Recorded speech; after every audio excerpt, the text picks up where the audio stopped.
Hello guys, আসসালামু আলাইকুম। কেমন আছেন সবাই? সকলে কমেন্ট করে জানিয়ে দিবেন।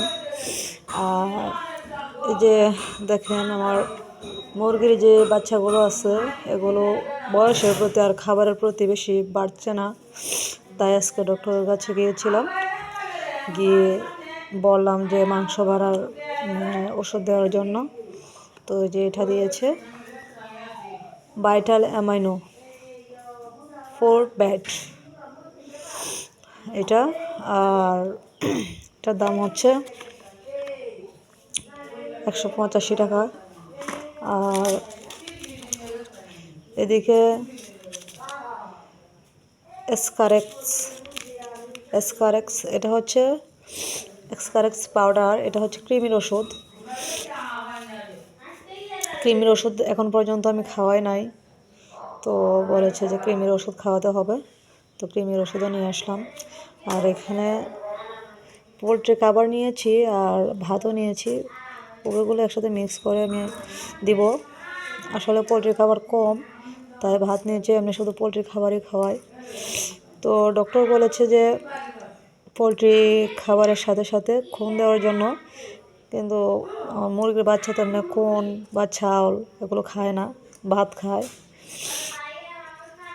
তো যাই হোক, এই যে দেখেন এগুলো একসাথে আমি মিক্স করে নিচ্ছি।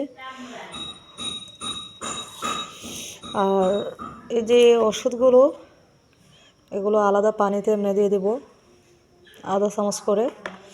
আর এটা বলেছে আজকে অর্ধেকটা দেওয়ার জন্য, আর বাকি অর্ধেকটা হচ্ছে 1 সপ্তাহ পরে।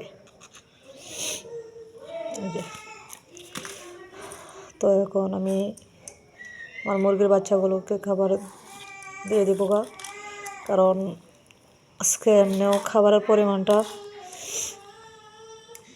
খুবই কম হয়ে গেছে। খাবার ছিল না বিদায় শুধু 2 বার খাবার দিয়েছি।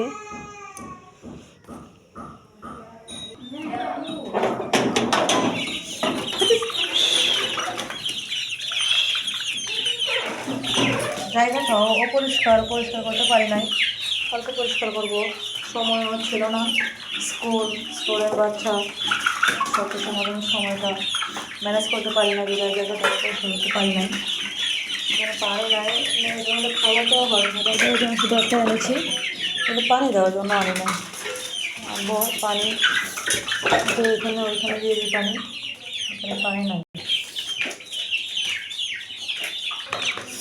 যে এখানে 2টো আসলে মিক্স করে দিয়েছি একসাথে।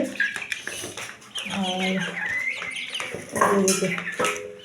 আসলে একটার মধ্যে তারা ঠিক মতো খেতে পারে না, আরেকটা আনতে হবে।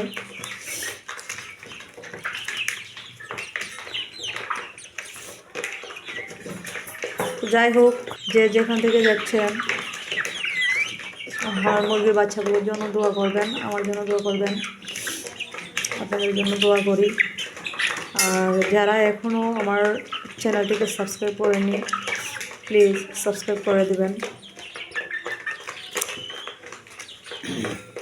তো সবাই ভালো থাকবেন। আসসালামু আলাইকুম।